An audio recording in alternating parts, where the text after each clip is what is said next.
High রে রুবেল রে, দেখ ওই যে যুদ্ধ বিমান রে ভাই, এটা এত শক্তিশালী যুদ্ধ বিমান, দেখ এটা কি আমি রোকেটের মতো মারতেছে। হাই রে, আমাকে বাড়ি করতে সব পুরো এই দৌড় মারি দৌড় মারি। আরে বাবা রে, এই যুদ্ধ বিমানে তো আমাকে অনেক দূরত্ব বজায় থাকতো।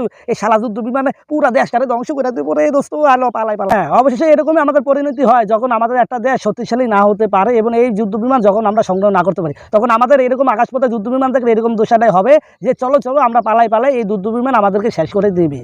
তো অবশেষে আপনারা যুদ্ধ বিমান অনেকটাই দেখেছেন কতটা শক্তিশালী এবং কতটা কম শক্তিশালী, এবং আমার এই ভিডিও স্ক্রিনে আজকে পুরোটা দেখলে বুঝতে পারবেন যে এই বিমানটা কতটা শক্তিশালী এবং কতটা সবথেকে পাওয়ারফুল এই বিমান, যুদ্ধ বিমানটা। এবং দেখুন এই যুদ্ধ বিমান দূরের লক্ষ লক্ষ মাইল দূরত্ব যে বস্তুগুলো সেটাকে লক্ষ্য করে আপনাকে মিনিটের মধ্যেই ধ্বংস করে এবং এবং ধুলিস্টাস এবং ধুলার সাথে মিশিয়ে দিতে পারবে।